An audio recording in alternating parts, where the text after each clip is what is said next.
Olá, eu sou Milton Krenit e esse é o Envelhecer, podcast que a gente fala da revolução da longevidade, de envelhecimento, longevidade, diversidade, sexualidade, enfim, da nossa existência. Pessoal, hoje a gente vai falar de um tema muito importante, que é a revolução da longevidade.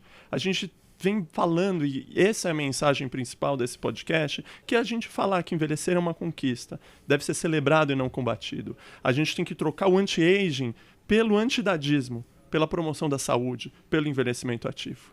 E para falar de tudo, falar dessas questões e muito mais, hoje eu tenho o privilégio, a honra de contar com um amigo, uma pessoa muito querida e uma das maiores especialistas no Brasil e no mundo no tema da longevidade, o professor Alexandre Kalash. Ele é médico gerontólogo, presidente do Centro Internacional da Longevidade aqui do Brasil e ele foi ex-diretor do departamento da OMS para lidar com o envelhecimento. Kalash, obrigado de estar aqui hoje comigo. Obrigado. Milton, um privilégio estar aqui com um grande amigo e acho que a gente tem muito papo para rolar sobre tudo isso que você falou. E já estou animadíssimo. Eu acho que começar com essa primeira pauta, a gente começar a falar o que é a revolução da longevidade. Olha bem para mim. Eu sou a revolução da longevidade. Quando eu nasci, a expectativa de vida era de 45 anos, cara. Hoje a gente está com 77. No meu tempo de vida, que já é meio longo, mas não é tão longo. No meu tempo de vida, a gente acrescentou mais de 34 anos de expectativa de vida. A gente está vivendo muito mais. Isso é revolucionário. Isso nunca se passou ao longo da história da humanidade. E tem outra. Continuamos a envelhecer. A gente já temos hoje 60 países que estão com taxas de fecundidade abaixo da reposição. Isso é importante para envelhecer. Está entrando menos jovem. O Brasil já está nessa, há mais de 25 anos. E no topo da pirâmide, cada vez você tem mais pessoas que chegam aos 60, 70, 80. Então você tem a tempestade perfeita. Perfeita no sentido de que envelhecer é bom, é perfeito. Morrer cedo é que não presta. Então a gente tem esta revolução da longevidade, porque quando os meus pais me viram no berçário, eles não imaginaram, esse cara vai viver mais do que nós vivemos.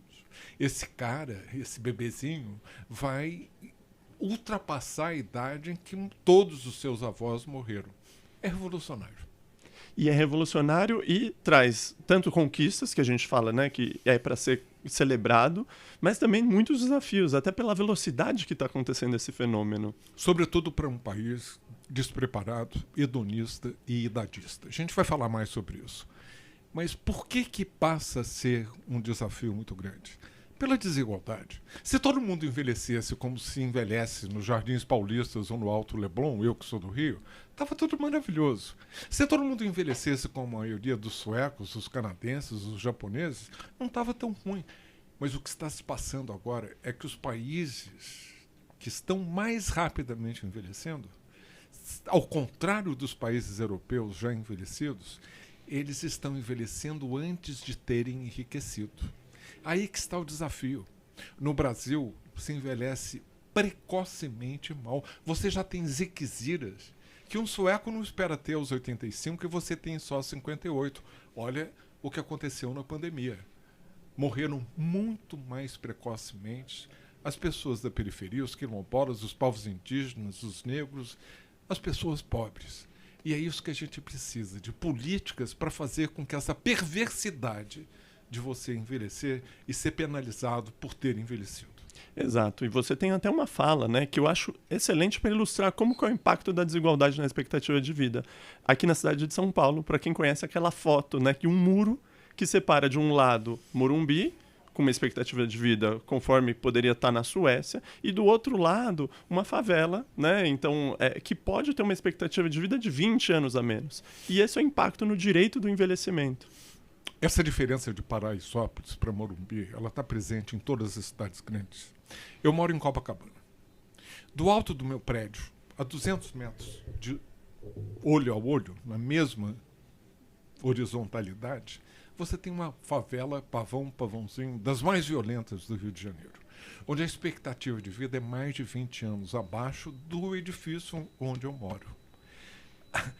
Quando a gente tem coisas assim, muito gráficas, tipo Paraisópolis, Morumbi, Copacabana e Pavãozinho, mas isso está espalhado pelo Brasil afora.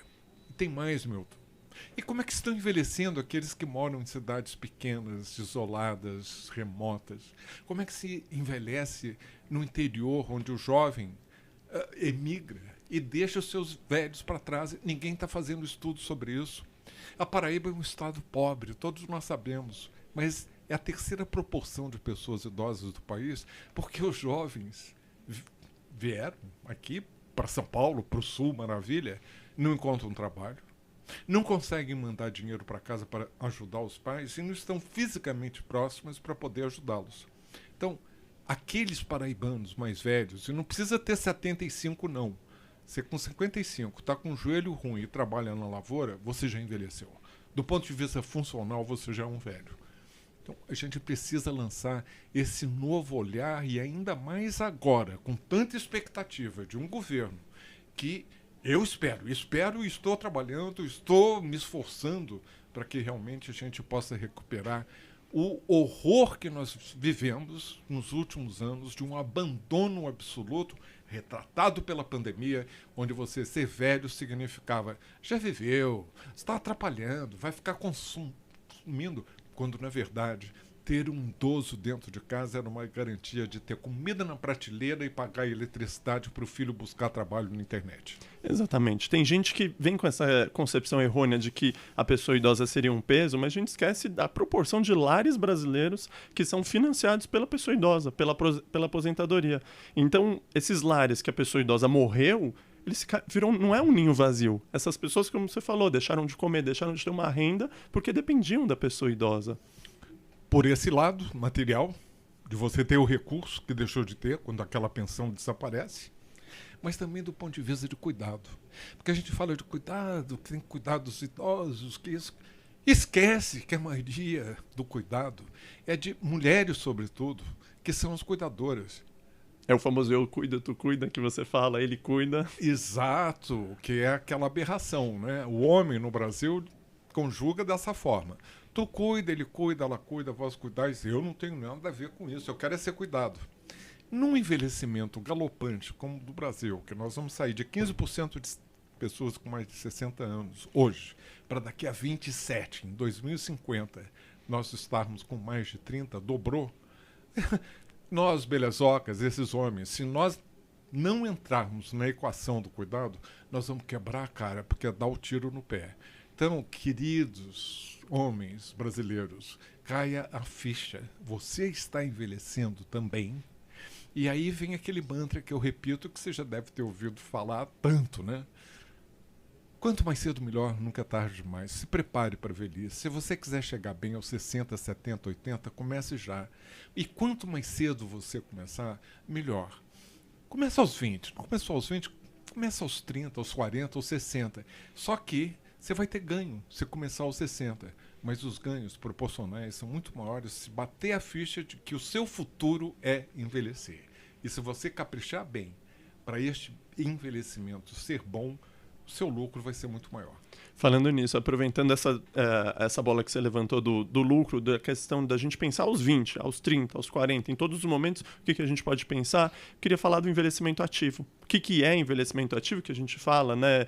Tantas pessoas falam sobre envelhecimento ativo, mas queria ouvir de você. Qual que é a sua visão para o envelhecimento ativo, seja para a gente garantir o envelhecimento ativo e que isso seja realmente colocado em prática? Eu agora vou ser totalmente modesto, porque a minha visão é a visão do envelhecimento ativo.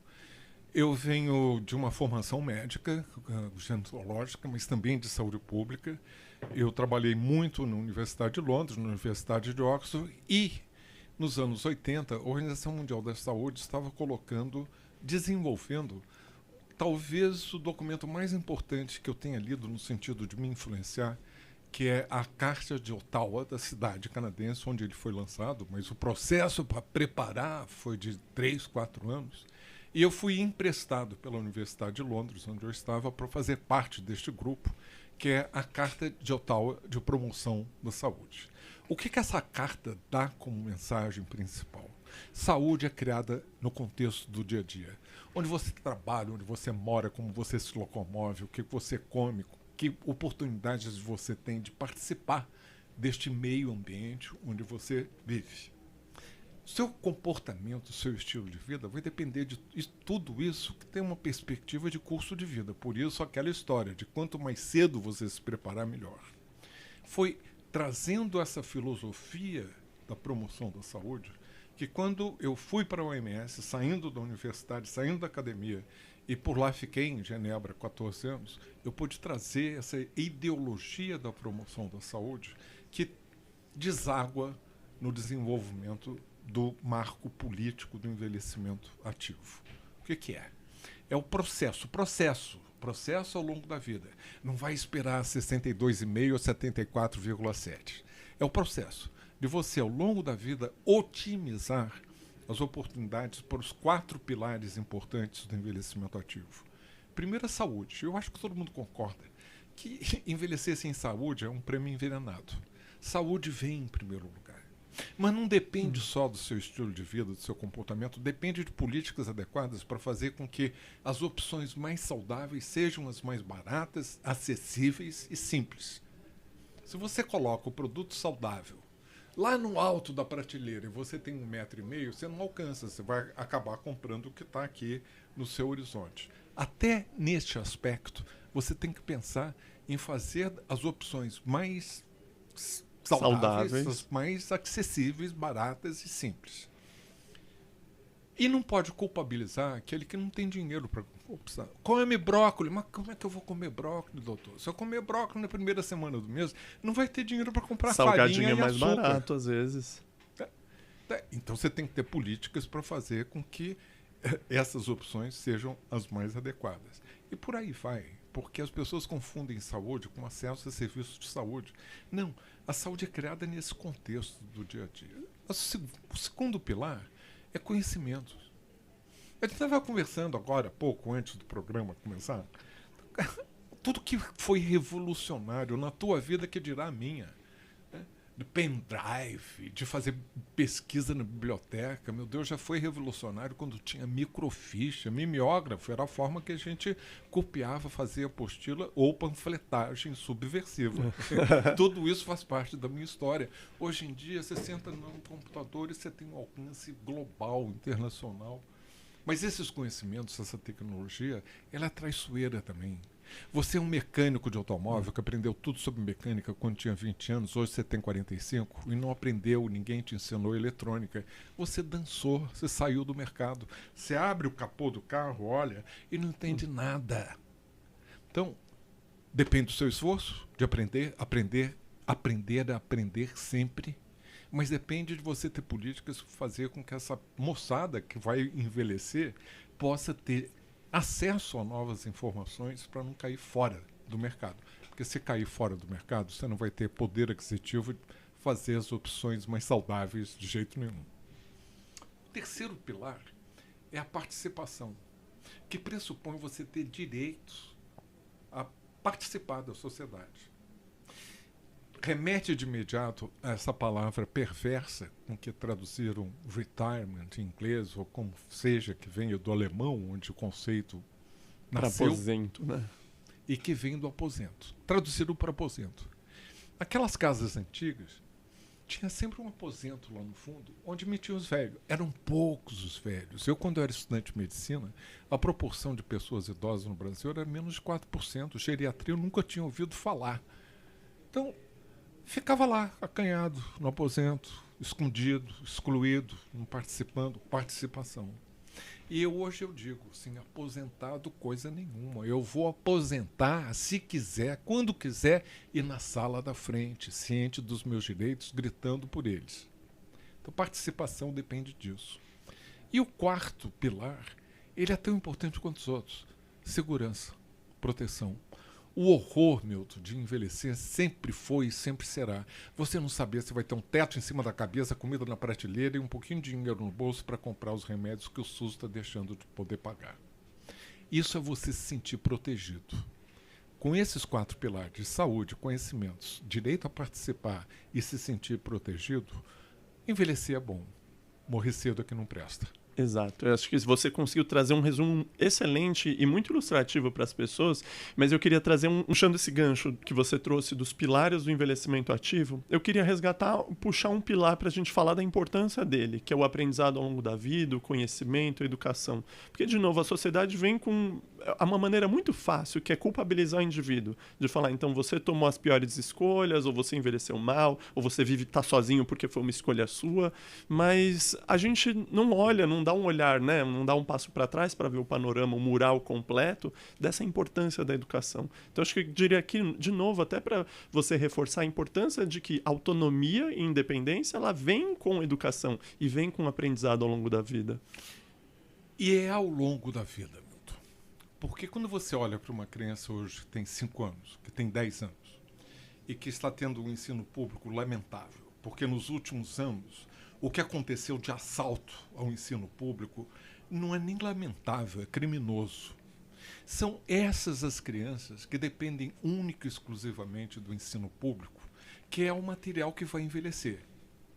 As mulheres que têm menos de 8 anos de educação formal têm 3 vezes mais filhos do que aquelas que têm 8 anos de educação formal. Então a gente já começa por aí que o capital humano que vai envelhecer começa mal porque o ensino público é lamentável. E você tem que ter políticas para fazer com que essas pessoas que têm 5 anos, que têm 10, que têm 20, não acabem na sua juventude nem trabalha nem estuda, não tem oportunidade para nada. Como é que você vai ser viável? Como é que você vai ser um bom cuidador se você já se sente excluído, se você já se sente um trapo com essa perspectiva toda? Mas é você que vai ser ou não um bom cuidador. Não está sendo preparado para isso, porque inclusive esse aprendizado ao longo da vida pressupõe também te ensinar a cuidar. Cuidar de bebê, Milton, é fácil, é meio intuitivo. Cuidar de uma pessoa idosa, não. Como é que você troca o lençol de uma pessoa que está incontinente e que teve um derrame e que está hemiplégico? Isso não é nada intuitivo. Se você fizer errado, no terceiro dia, você dá uma distorção na lombar e vai ficar entrevado você também. E ela vai ter uma escara, uma lesão por pressão. E vai... Com certeza. E uma infecção e vai precipitar uma morte que poderia, com qualidade de vida, manter uma vida mais longa. Então, aprendizagem ao longo da vida, parece que a gente está falando assim, isso é legal para acadêmicos, para profissionais, você que é médico também. Não. É para aquele mecânico de automóvel que deixou de aprender eletrônica, que dançou aos 45 anos, que vai sofrer idadismo, não vai conseguir outro emprego, não vai ter a mesma renda de antes. E vai ser importante para aquela mãe que tem que adequar os seus conhecimentos, para inclusive ter discernimento de saber o que permitir ou não que os seus filhos façam naquele celularzinho, de você ter a familiaridade necessária com essa tecnologia para que você possa participar, participação, e você sentir segurança que é necessário. E num país que envelhece tão rapidamente, eu vou repetir, nós temos hoje em torno de 15%, 33 milhões de pessoas idosas, e em 2050 serão 68 milhões e 31%. Ah, não, meu Deus, 2050 está muito distante, eu não quero pensar. Basta você ter hoje 33 anos, para daqui a 27 você já ser um sexagenário. Aí, garotada, vocês que estão na casa dos 20 e 30, vocês são os idosos de amanhã. Quando cheguei lá, eu já dancei. Eu estou interessado em saber que tipo de país que a gente vai deixar de legado. E aí uma coisa importante. Porque aprendizado ao longo da vida, para mim, significa que cada vez mais eu tenho um compromisso com um legado que eu estou deixando ou que eu queira deixar para trás. Para mim, esse é o ensinamento. Como é que eu vou poder fazer, me valendo inclusive da tecnologia, me valendo de redes, me valendo de multiplicadores daquilo que eu acho que aprendi, para daqui a pouco, quando eu cair fora, ter gente que continue. E se lembre, aquele careca, aquele chato do Kalash vivia repetindo isso. Isso do legado, e eu adoro a sua fala, quando você traz isso do legado, até uma maneira da gente conversar melhor com a pessoa idosa. Qual o legado que você pretende deixar para as futuras gerações? Mas antes da gente falar do legado, que eu acho que fala muito até no nosso combate ao idadismo e nesse encontro entre as gerações, queria resgatar um pouco do que você trouxe do território, das políticas que as pessoas, os lugares que as pessoas estão tendo direito de envelhecer, e até lembrar do seu xará, nosso querido Alexandre Silva, que agora está como secretário nacional dos direitos da pessoa idosa, e ele tem um trabalho excelente, uma luta, e falar sobre também das possibilidades e dos desafios relacionados aos outros preconceitos. A discriminação do racismo, o envelhecimento. Uma das outras questões que a gente estuda junto é da questão da LGBTfobia e o envelhecimento. Então, todos esses preconceitos também vão impactar, inclusive, no território. E como você falou, uma pessoa preta de 20 anos morando em Paraisópolis, qual que é a perspectiva de futuro que ela tem ali aos 20 anos? Se escapar da morte precoce. Porque aí você vai superpondo todos os ismos. Você tem o idadismo, você tem o racismo, você tem o sexismo, você tem o LGBTismo, você tem o capacitismo. Eu não gosto de você porque você não é ex-atleta. Merece morrer, sai da frente, está só dando trabalho, gastando recurso. Então, quando você superpõe esses ismos estruturais e estruturantes da nossa sociedade, com esse último grande tabu, que é o idadismo. O idadismo é o quê? É o preconceito contra a idade. Eu não gosto de você porque você é muito velho. Você pode não gostar muito de mim porque eu sou muito novo. Pode até existir um preconceito em relação ao mais jovem. Mas vamos combinar. O mais jovem tem à frente uma saída boa. Ele vai envelhecer, ele vai se livrar de ser muito jovem para pleitear aquele emprego. O velho não. A pessoa idosa vai envelhecer. Daqui a 10 anos, ela é provavelmente mais vítima de preconceito do que ela é hoje por ter envelhecido mais 10 anos. Não vou te dar sonografia, coisa nenhuma. É uma perda. É que tratar essas alturas da vida. Não vê a fila aí que está... Você só tá um fardo atrapalhando. Mas não é só acesso a serviço, é a moradia, é o transporte. Uma cidade que não tem uma política adequada de transporte que favoreça a população idosa vai condenar essa pessoa a esse aspecto que o Alexandre da Silva fala da territorialidade. Você fica ilhado. Você não consegue visitar a filha, ir à igreja ou ir ao médico porque você não tem o transporte público e as suas perninhas já não dão conta de você andando. Então, tudo isso complica num país que nega, porque é um país onde existe o hedonismo. Bonito é estar de botox, não pode ter ruga, ser careca, então Deus me livre. Então, tudo isso vai complicando o processo do envelhecimento. Tem uma coisa que eu repito muito, você já deve ter me ouvido falar. Tem 4 Is que estão ligados a todos os tipos de ismos, de preconceitos. O primeiro I é a ideologia. Eu acho que eu valho mais do que você, porque eu sou homem, você é mulher, porque eu sou cis, você não é, ou porque eu sou jovem, você é idoso, ou porque tem um aspecto racial. Tudo isso é uma ideologia de você se achar valendo mais do que o outro. E se você for empoderado por ser homem, por ser cis, por ser branco, você vai colocar todas as barreiras para que o outro não tenha ascensão e participe da forma como você participa. O segundo I é exatamente a institucionalização.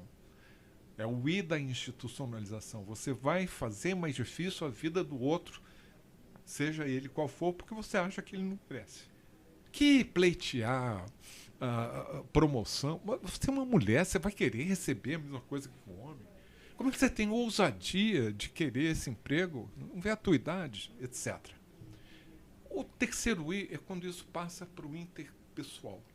Então, é no dia a dia, em que você vai botando casquinha de banana para diminuir a sua autoestima, para você se sentir reduzido, até que termina no I da interiorização. Você acaba acreditando mesmo que você não vale tanto quanto o outro. Se não, deixa, eu não vou ficar na fila do hospital, ficar gastando recurso. Assim, afinal, eu sou mulher, eu devia estar tomando conta, né, em casa, eu devia estar pleiteando. Eu sou negro, que é ousadia de eu querer um emprego que sempre deveria ser do branco. né? O Alexandre da Silva me ensinou uma coisa muito importante. Quando se combate a cota racial, as pessoas brancas se esquecem que a gente viveu 455 anos num Brasil onde a cota racial era só para o branco, porque só o branco é que tinha essa ascensão. E aí vem um último I, porque tudo que eu falei vale em outros países, mas aqui você tem o I da inequidade, e que complica tudo, é um meio de cultura para todos os outros Is aflorarem. Ora, o que é novo agora é o idadismo, é o grande último tabu, porque na maioria dos casos o que acontece das expressões mais violentas e perversas do preconceito é no ambiente de casa, na família, dos gritos, dos beliscões, do maltrato, de você ser excluído até da sala, até da mesa do convívio, até da oportunidade de conviver com outras gerações. Quem é que vai sofrer com isso mais? Não sou eu que já envelheci e que estou ciente dos meus direitos. É essa massa de pessoas que vai envelhecer e vai sofrer, porque eu sempre digo aquilo que o Cícero falou há 2000 anos atrás. O jovem tem diante de si o desafio de talvez envelhecer. Ele almeja envelhecer. Eu estou na vantagem, cara. Eu já envelheci. E esse ninguém tira de mim. Não, isso... E eu acho que a gente tem que ouvir isso. A pessoa jovem tem que ouvir isso para a gente criar maneiras de combater o idadismo e a gente entender como que chegar nisso. E você trouxe a questão da violência intergeracional. Uma das coisas que eu acho interessante a gente estudar é a morte simbólica, a morte social que as pessoas idosas às vezes sofrem na nossa sociedade. Porque até dentro de uma família, numa discussão de mesa, de jantar, até a voz da pessoa idosa perde seu valor. Porque, não sei, vão falar, porque é velho, então tá com alguma demência, então não vamos ouvir a opinião dele. Então até essas pessoas sofrem até uma questão de morte social, porque não tem mais um valor naquela família, naquela sociedade e no nosso país. Isso acontece dentro da família e é preciso ter essa percepção, porque quantas vezes a gente ouve das autoridades, dos políticos, ouvimos isso muito durante a pandemia, a obrigação de cuidar da família. Então, primeiro de tudo, vamos pensar bem que família. De que família que a gente está falando, hein? Que família é essa que parece que ainda é conto de carochinha da família do tempo da minha avó? Minha avó tinha 13 irmãos, meu avô tinha 17. Aqueles velhos estavam tudo integrado ali no meio intergeracional. Tinha muitos filhos, muitos netos, muitas noras. Então era fácil cuidar, porque eram poucos. E, de repente, tinha um batalhão de pessoas por baixo dessa família. Hoje, as famílias são nucleares. É o pai, a mãe, 1 ou 2 filhos, e às vezes não tem pai. O pai já foi morto pela polícia, o pai já está preso, ou o pai já deu no pé e trocou a mãe de seus filhos por uma da metade da idade. Né? Isso, nossa, como isso acontece. É só ter poder aquisitivo econômico que acontece com muita frequência. E um detalhe perverso. Porque quando as coisas dão errada com eles, quem vai cuidar do pai dos meus filhos é a primeira mulher. Você vê? É perverso, né? Bom, primeiro tem esse aspecto da família. Segundo, num país continental, as famílias se dissolvem. Aquele que nasceu no Nordeste veio para o Sul, aqui não deu certo, os velhos estão lá.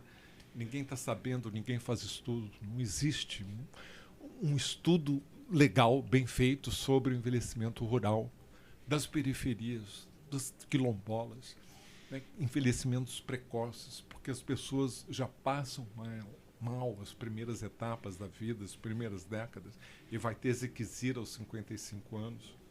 Então, tudo isso a gente está precisando analisar. E terceiro, o conceito de família é um conceito de construção social. A construção social que eu recebi quando eu era garoto do que é a família é muito diferente da que os meus netos estão recebendo hoje. Então a gente não pode colocar a responsabilidade e o ônus na família quando no próprio Estatuto do Idoso e na própria Constituição diz que é tão obrigação da família como é também do Estado de você ter políticas adequadas, inclusive para fazer com que essa família dê conta do recado. É isso que você falou, só que o Estado completamente omisso nisso, na questão da política do cuidado, de incentivar. Então a pessoa, e geralmente a mulher, para de trabalhar e ninguém está olhando para ela sobre uma questão de renda. E eu gosto muito da fala que você fez no Roda Viva em 2019, que a pergunta do entrevistador estava no frisson da questão do Ministério da Solidão lá da Inglaterra. E a sua frase foi balela. Você falou porque era uma coisa meio que para inglês ver, porque ao mesmo tempo que o Estado estava fechando centro de vivência, fechando bibliotecas, cria-se o Ministério da Solidão. Queria trazer aqui para o Brasil, então, por exemplo, há 4 anos atrás, 5, 6 anos, a gente fez um teto de gastos, o SUS está cada vez com menos dinheiro, e vem pessoas falando assim, palmas para os profissionais do SUS. Os profissionais da saúde querem mais do que palmas. Para o SUS, organizar uma política de cuidado, a gente precisa de investimento, precisa de políticas públicas para isso. Você precisa de condições dignas de exercer a sua atividade profissional.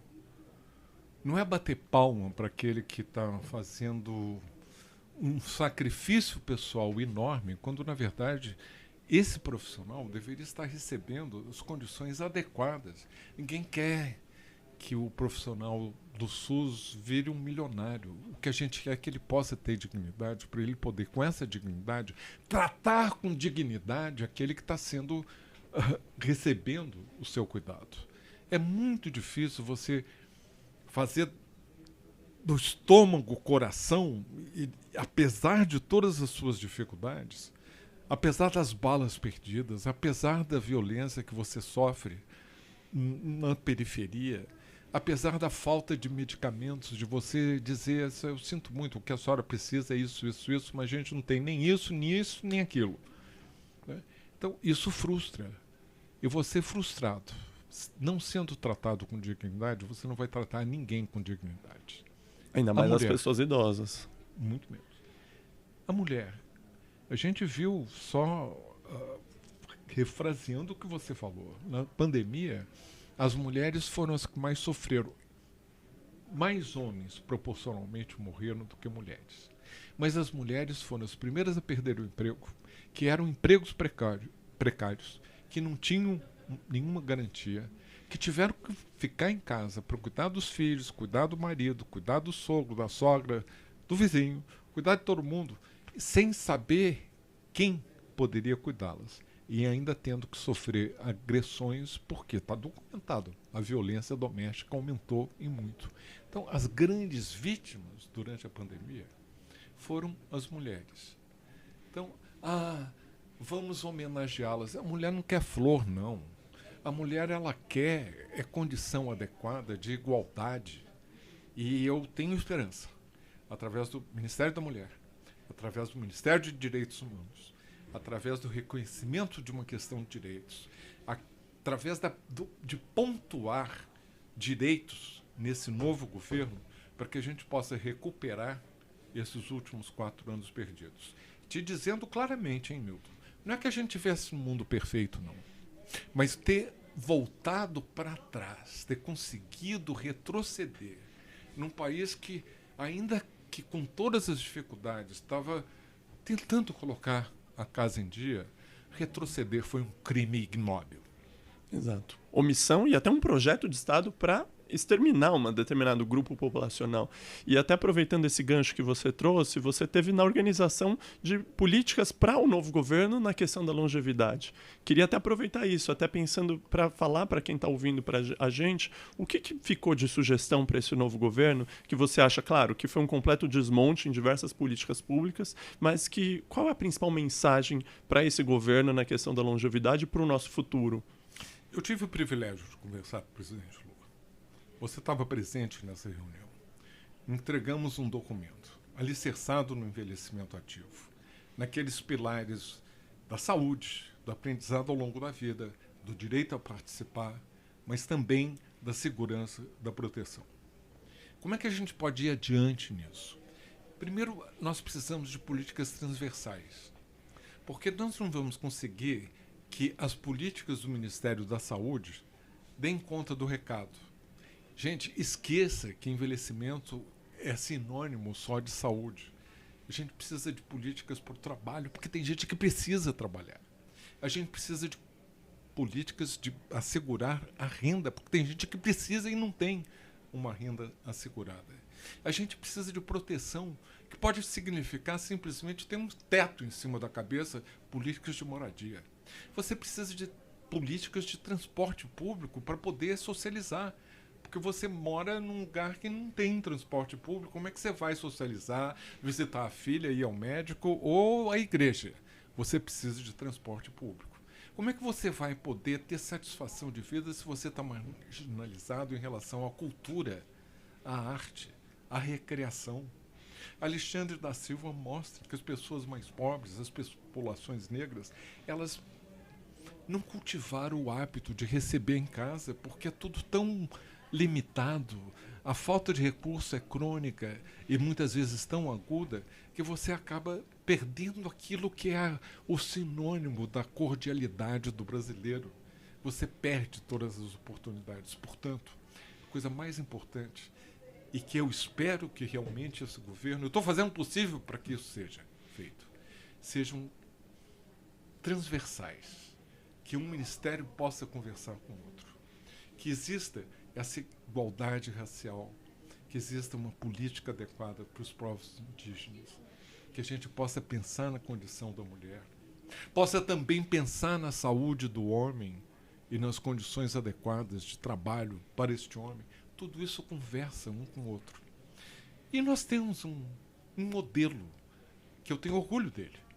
Quando eu era diretor da Organização Mundial da Saúde, nós lançamos o guia da Organização Mundial da Saúde da cidade e comunidade amiga do idoso. Hoje ele está presente em mais de 3.000 cidades, mas nem sei mais quantas mil.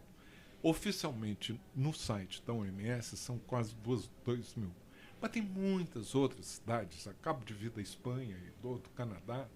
E na Espanha são 360. O que é uma cidade amiga do idoso? Então? É uma cidade onde você se sinta amparado, você se sinta participando, onde a sua voz importa. Nada para nós sem nós. O protagonismo, primeira condição de ser uma cidade amiga do idoso, é você ter a voz do idoso sendo ouvida e respeitada.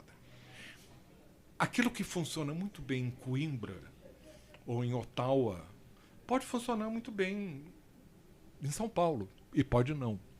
Então a gente precisa trocar figurinhas, fazer uma fertilização cruzada para poder aprender exemplos do outro. O primeiro estudo que foi feito, o estudo pioneiro, foi no bairro onde eu nasci, que é o bairro mais envelhecido da América Latina, que é Copacabana, e a gente descobriu, conversando através de grupos focais com os idosos que vivem em Copacabana, não que a gente tenha perguntado assim, quem são os seus melhores amigos? E saía espontaneamente nos grupos focais. É o porteiro, cara.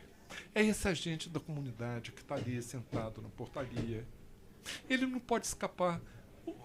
O velhinho do 7º andar tem Alzheimer, o outro teve um derrame. E senta na portaria e você não pode dizer assim, olha, sua hora acabou, agora sobe. Então ele tem que ficar ali, dando atenção. Ele vai monitorar, ele vai dizer para a filha, naquela passada rapidinha, 15 minutos por semana, sua mãe não está bem, ela está confusa, tem que levar ao médico. Enfim, está monitorando. A gente treinou mais de 6.000 porteiros. Aqui, legal. Em São Paulo, em Higienópolis, em Copacabana, no bairro de Lourdes, em Belo Horizonte, em Vila Velha, no Espírito Santo, para que esses porteiros, que são amigos, recebam banho gerontológico.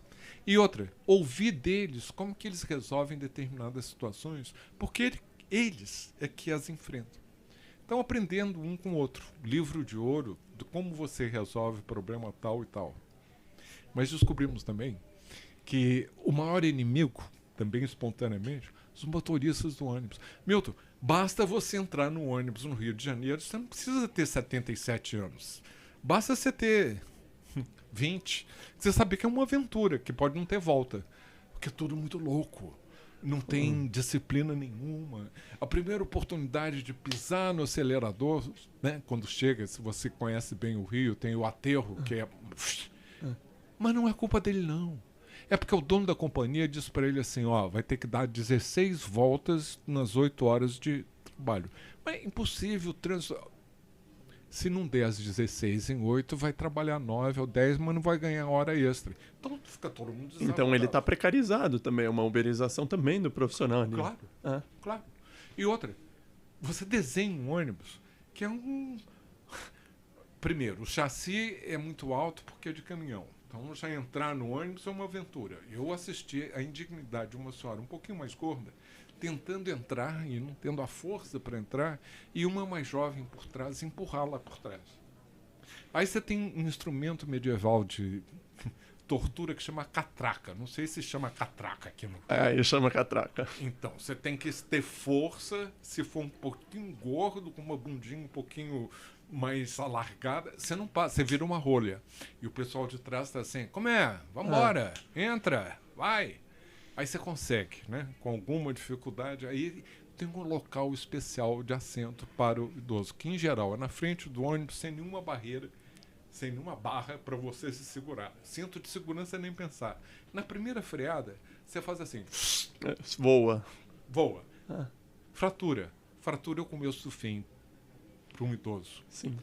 E eu já vi relatados em Copacabana pessoas idosas que não deu tempo de sair com segurança do ônibus. Uma delas, uma senhora, que a saia ficou presa na porta que fechou e ela foi arrastada 200 metros e morreu. Nossa.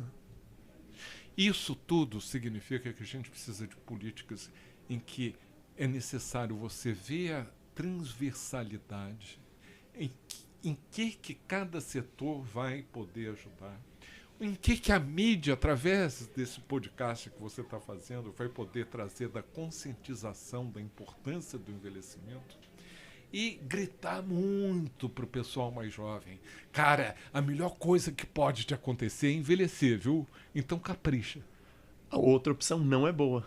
Outra opção só tem uma, né? Exato. E você trouxe isso do nada sobre nós, sem nós. Eu queria falar um pouco da importância dos conselhos. Porque a gente viu o desmantelamento do Conselho Nacional da Pessoa Idosa, dos direitos da pessoa idosa. E é isso, é o espaço que a gente tem democrático para essas pessoas se manifestarem e a gente ouvi-las. Porque você falou, então eu posso pegar um pouco das políticas que foram feitas em Ottawa, grande 80% pode se adequar aqui, mas às vezes 20% é diferente, ou 50%. Mas se a gente não ouvir as pessoas idosas, a gente não vai saber quais são os anseios e as dificuldades, as angústias que elas estão vivenciando. Sem dúvida. É o protagonismo. A palavra-chave é o protagonismo. Eu acho que a grande jogada desse governo, que teve a ousadia e a perversidade no dia 19 de junho de 2019, ficou gravado na minha cabeça porque eu fiquei muito revoltado, de intervir no Conselho democraticamente eleito, do Conselho das Pessoas Idosas, que era a vez da sociedade civil, como você sabe, a cada 2 anos alterna, a sociedade civil tem a presidência do Conselho 2 anos, depois passa ao governo, ao setor público. Está na vez, em 2018, tinha sido eleita a sociedade civil. E houve intervenção. Será que o Bolsonaro não tinha mais do que se preocupar do que fazer essa intervenção? Algum interesse existia. E existia porque existia um fundo nacional do idoso que gerava bastante dinheiro. E para onde foi esse dinheiro, não sei, né? Mas talvez aquela moça, aquela ministra de menino de azul e menina de cor-de-rosa saiba responder. Mas esse dinheiro era a motivação de fazer uma intervenção, de colocar um cara que não sabia nada, e acho que não aprendeu, sobre envelhecimento, como presidente vitalício desse conselho e secretário especial. Isso acabou, Milton. Agora a gente tem um gerontólogo, um cara do bem, um cara bem formado, um único doutorado na área de raça e envelhecimento, um cara com princípios e que vai cuidar da política transversal para este novo governo. Vai mudar, sim. Então, essa perversidade da extinção do Conselho como ele tinha sido concebido é uma aberração que aconteceu por um projeto político que, não há dúvida, o governo Bolsonaro estimulou até onde pôde. Esses dias terminaram. E o que eu te posso garantir é que nós vamos colocar a questão do envelhecimento central dentro desse governo e vamos fazer outra coisa também. Nós vamos colocar o Brasil central no discurso sobre o envelhecimento a nível mundial, assinando e endossando a Convenção Interamericana de Direitos das Pessoas Idosas, trabalhando a partir de abril, retomando o trabalho, que eu sei porque comecei em 2011, 2009, para a Convenção Internacional e pleiteando, que é o grande sonho, que a terceira Assembleia Mundial da ONU do Envelhecimento, primeira em 82 em Viena, a segunda em Madrid em 2002, 20 anos depois, deveria ter sido em 2022, por conta da pandemia não foi, e que o Brasil pleiteie ser a sede da Assembleia da ONU aqui no Brasil. E eu acho que o presidente Lula comprou a ideia. E isso eu acho que é muito simbólico, mostrando exatamente isso, que o envelhecimento tem que estar na pauta transversal como uma política de Estado. E eu acho assim, eu saio muito afetado e acho que a palavra é esperança. Eu acho que com uma esperança de dias melhores, esperança de longevidade, esperança também de envelhecer. E para isso eu acho que me lembrou um pouco o que eu queria falar, a gente está caminhando para o fim, sobre harmonia entre as gerações. Então é um tema que você fala bastante, você trouxe no Fórum Internacional da Longevidade, que foi feito pelo ILC o ano passado, e eu pergunto para alguns convidados que eu trago aqui o que é harmonia entre as gerações para você, mas eu queria ouvir de você. O que é a harmonia entre as gerações e como a gente chegar nisso, nesse momento em que as gerações convivem de maneira harmoniosa? Nós entramos num processo hedonista, num país hedonista, em que o belo é o jovem, com muita vaidade, com muito preconceito. Tem que estar sarado, tem que estar com botox, careca, nem pensar. Tudo isso faz parte de você excluir da sociedade um grupo que é o que mais cresce. O único grupo que vai crescer nas próximas décadas na nossa população é o grupo de 60 a mais. Então, é trazer em primeiro lugar para o palco esse personagem que é a pessoa idosa. Mas nada disso vai poder funcionar bem se a gente não proporcionar às pessoas idosas e às mais jovens o ambiente adequado, o território, poder de fala, poder de participação que é necessário para que essa harmonia possa funcionar. Como você se lembra, nesse fórum, em novembro, a gente trouxe... Eu não queria falar de intergeracionalidade, porque acho que é uma palavra muito longa e feia. A harmonia entre as gerações, na cultura, na arte, na educação, na saúde, na família, na cidade, nas comunidades LGBT. E terminando com aquilo que foi lindo, maravilhoso, com a grande Conceição Evaristo, dialogando com Alexandre Silva, eu fico arrepiado até hoje, que foi sobre a ancestralidade. Se a gente não voltar aos nossos valores e for passando para trás, esse país que não tem essa capacidade natural de discernimento, de introspecção, de aprender com o passado, a gente vai fazer com que o envelhecimento caia como a escravidão. É como se não tivesse acontecido. E os povos escravizados e os seus descendentes sofrem e pagam até hoje por conta disso. Isso também está inserido dentro de um discurso político, Milton. Porque anistia para todos, perdão para todos, só se você souber o que você está dando anistia e o que você estiver perdoando. Sem essa constrição e esse discernimento, anistia nada. Vamos saber o que foi feito. Quem cometeu o crime. Julgar. Exatamente. E isso que você trouxe da importância da ancestralidade, da gente entender o nosso papel, da gente entender a nossa história, porque a gente está aqui num processo histórico e entender o que aconteceu. Fenômeno agora, eu queria também nesse finalzinho a gente discutir brevemente sobre essa figura que, às vezes, miticamente, a mídia divulga muito, sobre pessoas idosas de extrema direita, ou brigas na família entre um jovem e uma pessoa mais velha de extrema direita ou conservadora, e a gente viu um pouco esse fenômeno, seja no Brexit lá na Inglaterra, ou aqui nas eleições do ano passado, em 2018, e até algumas figuras emblemáticas, mas acho que a gente até comentou antes de que era mais emblemático do que realmente realidade, de pessoas idosas em atos terroristas. Eu vejo um exagero muito grande. O que eu vejo na telinha não corresponde àquilo que está sendo disseminado. Eu vi muita gente jovem quebrando ali os cristais, as obras de arte, etc. E de vez em quando você via alguém que devia ter mais de 50, até 60, talvez até 70. Não era a norma. Mas, de repente, ganhou essa dimensão, que são esses velhos desajustados que estão com saudosismo da ditadura. Eu tenho colega de turma que eu tenho vergonha deles, porque, meu Deus, você ter passado os anos universitários durante a ditadura e não ter aprendido nada é lamentável. Mas não vejo isso como regra. Existe uma tendência, sim, a ser mais nostálgico, ser mais conservador.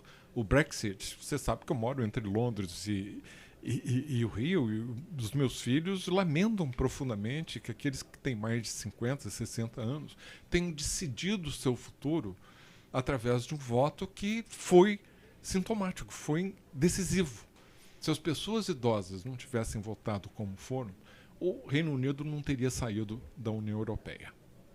Mas vamos combinar que as pessoas mais jovens não foram para as urnas para poder exercer e ter o protagonismo e participar do jogo democrático como deviam, porque foram complacentes. Então não vamos culpar uma geração e jogar uma, porque volta aquilo que a gente estava discutindo antes. A gente tem que cultivar a harmonia entre as gerações e não entrar nesses estereótipos. Esses velhos, eles são isso e aquilo, porque eu acho que ali existe um preconceito muito grande, né? E de atribuir. Agora, vou lembrar uma coisa importante. Se é isso mesmo que vocês acham, vamos lembrar que daqui a 4 anos nós vamos ter novas eleições nacionais e nós vamos ter mais 5 milhões de pessoas idosas votando. O único grupo de eleitor que vai crescer é o de pessoas idosas.